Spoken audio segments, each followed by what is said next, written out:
Welcome back to Undefendable. We're going to be going play like a pro for Mr. Iceman himself. One of the top heroes, in my opinion, meta tier hero, at least currently. This guy is absolutely busted. Really simple game plan. You set up his glide plus 4 ice shards really fast. Unleash basic attack combo, frostbite, slide into everybody chill for 16 damage, then just keep looping combos every 1 to 2 turns until lethal. He usually ends the game at about 4 to 5 turns, right? So, extremely aggressive, really strong defense for an aggressive champion, and we're going to break him down today. So while we're doing that, let's first go over his leaflet. So, Dice Cube, negative status effect, stack limit of 2. Lowest value die cannot be re-rolled. A player afflicted with this token cannot alter the lowest value die from their first roll attempt during their offensive roll phase. If at stack limit, this affects the 2 lowest value dice instead of 1. At the conclusion of the roll phase, remove these dice. So, when you inflict your opponent with dice cubes, for instance, let's say I was inflicted with dice cube. My first roll is this. I have to keep the 1. And I cannot alter it. I cannot change it. So now I'm basically stuck with that for the rest of the roll phase. Now, luckily, I rolled into a small straight there, but I cannot alter it. So let's say in a different scenario, I'm affected with 2 dice cubes, and I go and roll. Well, that's, I have to keep these 2 1s. Because of the dice cube effect, and they cannot be altered, right? So now, luckily, that is a cold treat, so at least I would have hit something there. But it can be pretty suffocating in some scenarios. And unless someone rolls a natural ultimate, this is good ultimate opportunities where you prevent your opponent from getting an ultimate, right? They could have twice as wild, so wild, and 6 it in their hand, but if they got a dice cube on them and they can't get rid of this negative status effect for that roll phase, they will not be able to get an ult off on you. Next one, Ice Shards. This is Iceman's bread and butter. It's a positive status effect with a stack limit of 5. Boosts abilities or spend to gain glide. You may spend 5 Ice Shards at any time to gain glide. Let's go into glide. Glide is basically the ability Iceman uses to do one ability, then slide into a next. Activate a second ability during your turn. If your offensive roll phase results in an ability that has a glide path, and I'll show you the glide paths really quickly, you can kind of see them on his board. So like Frostbite, down here it has a glide path that goes into Everybody Chill. Everybody Chill has a glide path that goes into Cold Treat. Cold Treat has a glide path that goes into Ice to Meet You. And then over here, the mini alt and the large alt got glide path into the small straight. I want to be very clear that you can only glide. Oh, here it says, can only be spent once per turn, cannot be transferred or removed. So what's that status effect? Bye-bye, etc. You cannot get rid of this glide token or status effect, and you can only use it once per turn. So like if I have one, I hit this, I finish the ability, I use it, I do this, and let's say hypothetically I have a card that gets me another glide. I cannot use this to go to here from there. I can only use glide once per turn. Okay?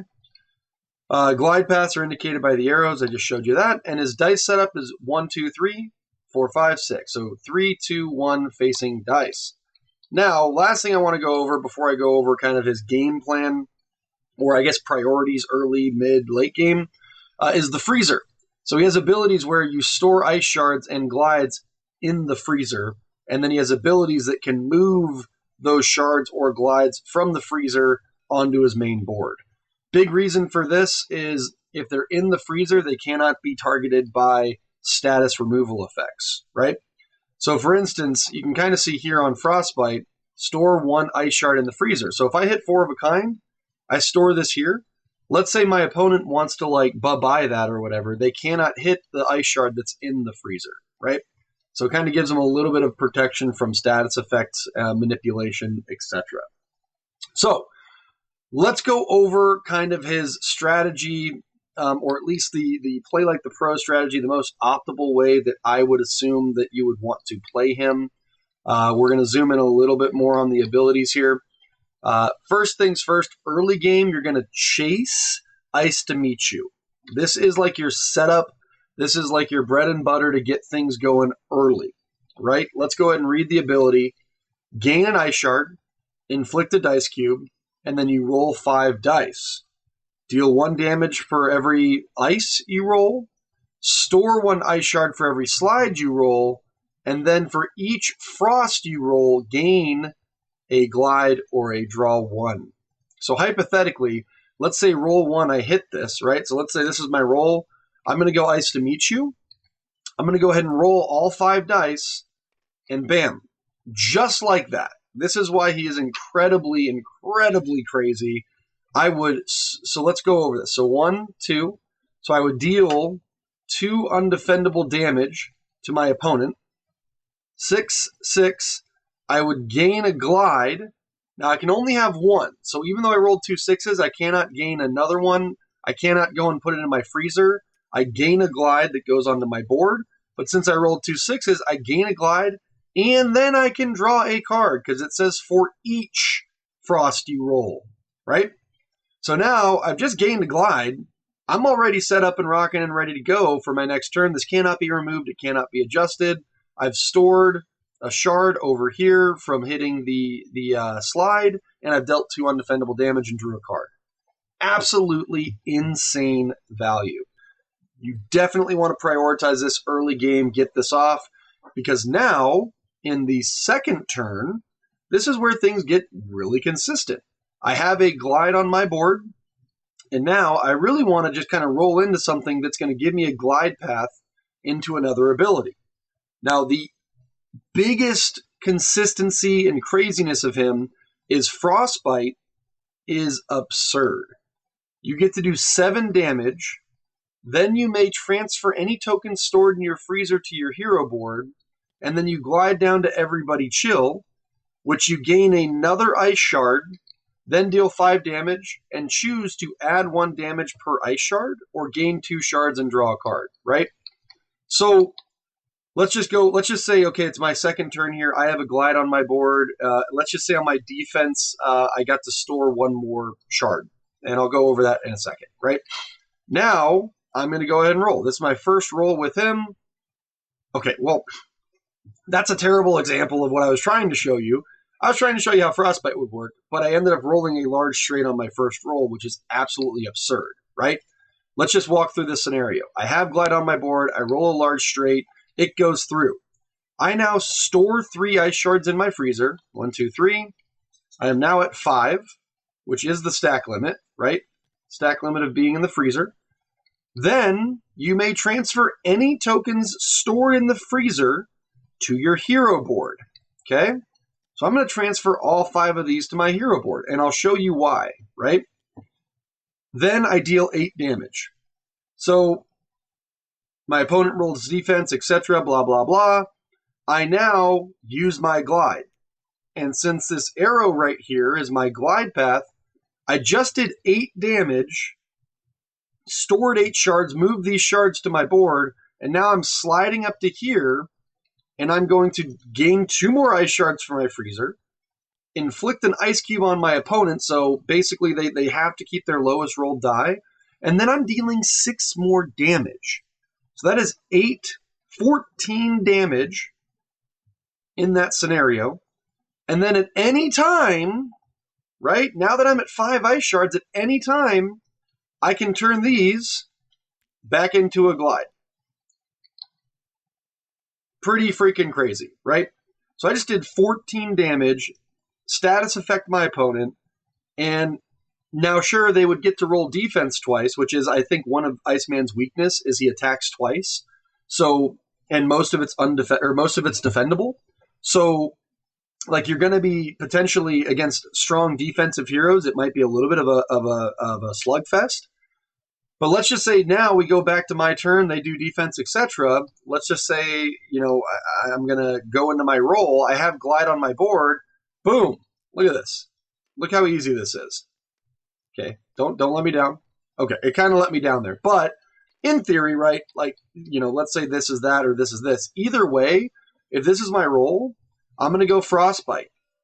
6 damage. because I have 4 ice. On 4 of a kind, I would store another one, and then I may transfer. So then I'm going to transfer these here. Okay?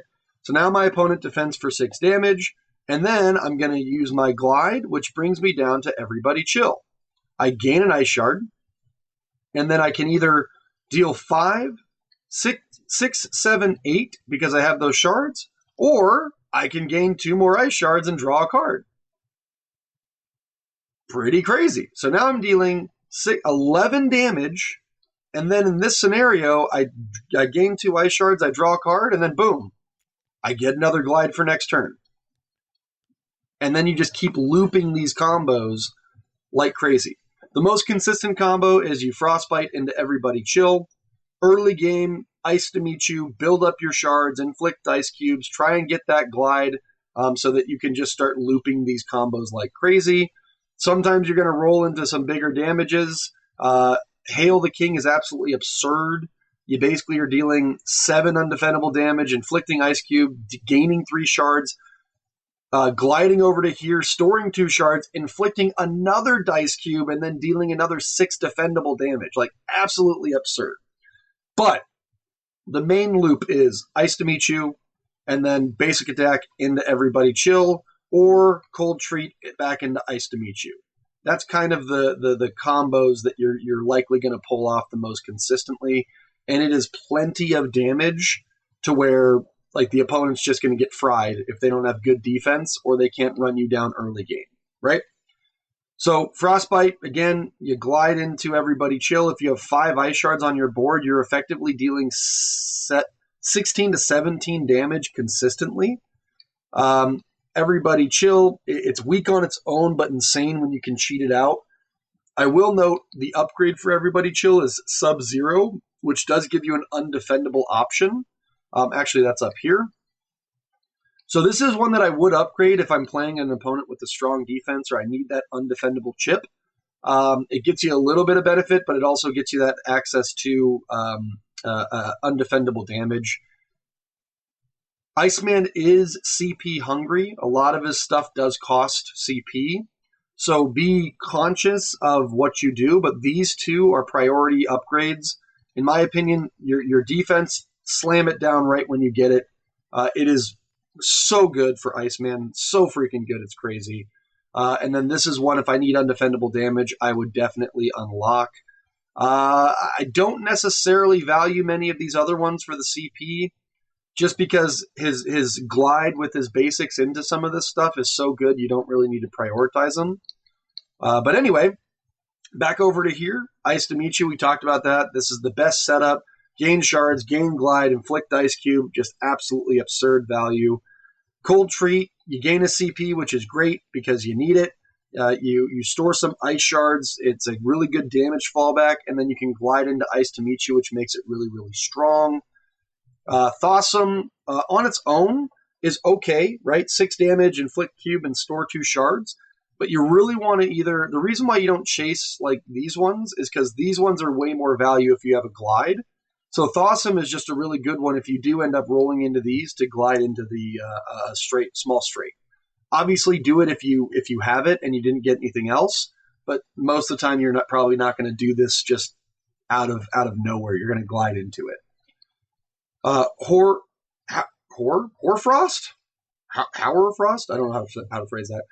It's the big straight, big swing, 14 to 16 damage plus side, glide into Thawsome.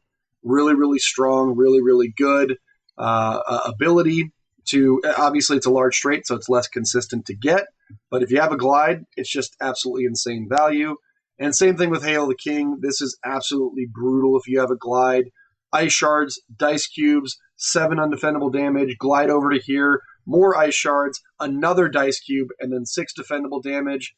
Absolutely insane. This is probably, if you have a glide, better, almost better than the actual ultimate itself. I mean, maybe not, but you get my point, right? Like, you can present the ultimate, and this is an amazing fallback for almost identical, if not equal value. So, really, really good. Let's go over his defense really quickly, because this is just a strong baseline defense for a very offensive and aggressive character. If you do the upgrade, it's absolutely busted. So slam this thing down whenever you get it. You roll 3 dice on, meaning it only happens once. So if you roll 3 ice, you don't deal 3 damage. You only deal 1, right? So the ideal roll would be, rolling 2 of a kind if you want to store a shard, but basically rolling 1, 1, 1. So 1 ice, 1 slide, 1 frost. So then you're dealing 3 back and preventing 2. Now, the reason why the upgrade's so good is because you get an additional die, right? So your odds of just maxing this thing out is absolutely absurd with the upgrade. It's so good, so much value there. Slam that thing down ASAP. And then the ultimate, you refill your ice, you store 5 ice shards in the freezer, inflict 2 dice cube, then deal 13 undefendable damage. Pretty good. Pretty good. All right, let's go over some of his cards really quickly. Absolutely busted. I only have ice for you. You add 1 damage per ice shard, so this is basically adding 5 damage to your attack when you use it. Absolutely busted. Really, really good. Gain a glide, really good in a situation where you want to slide into something, add more value. It is 3 CP, but it is an instant, so you can definitely catch your opponents off guard with this. Very, very good card. Eyesight, good card. Instant shards. Use it for damage. Use it to turn something into a glide. Very good card. Ice Cool is fine. You have ways to transfer tokens from your freezer to your hero board from doing your abilities. So it's not like a priority. This is one you could sell, but it's okay. I would probably sell it. Freeze the Day is situational, right? If you need to get that last little 3 undefendable damage, chippy, you can just remove a shard and hit him for 3. So really, really strong card, really good situationally. Same thing with Skiing is Believing. If you need additional ice shards before your roll, it's pretty good. Froze and Cons, very strong card. Remove an ice shard, and then you get the benefits of this. Inflict 2 dice cubes on a chosen opponent, gain 3 CP on a CP-hungry character, or draw 2. This card's busted for 0 CP. Absolutely freaking busted. And then Gliding on Thin Ice, absolutely busted as well. You roll 1 die, and you're either storing 3, 4, or 5 for 2 CP. Absolutely insane value. Really, really good. So that's Iceman in a nutshell. His strengths is explosive damage whenever you have Glide on the board, which is basically every turn or every other turn. You're doing 16 plus combo damage. He has a built-in baseline strong defense with upgrade ability that is even stronger, and he can continue to chain back-to-back-to-back combos, and he also has a way to really, really screw with your opponent with Ice Cube, which is one of the stronger negative status effects in the game, right? I would even say this is potentially stronger than Scarlet's Witch Reality Warp. Sure, they can use your die, but they can modify that die, they can change it, they can get straights. If you roll 2 1s and they have Ice Cube on them, or 2 2s are your lowest, they have 2 of those on them, or if they want to go for an alt, etc., they're kind of not able to do it. They're on thin ice. Yeah. So I guess the last thing is weaknesses and matchups. He's CP hungry. He can sometimes have a relatively slow or weak early game, especially if you don't find ice to meet you. And he really over relies on hitting the opponent's defense. So against strong defensive characters, he can sometimes feel the pain because he's getting hit back or so on and so forth. So matchups like Cursed Pirate, matchups like Paladin, he can sometimes struggle into that because their defense is so strong. But he's favored against really everyone else, right? Aggro characters, he can beat if he gets the right process early in the combos he needs. Mid-range characters like Artificer and Spider-Man, he's just going to absolutely blast a lot of characters out of the matchups. So, in my opinion, Iceman is an S-tier hero.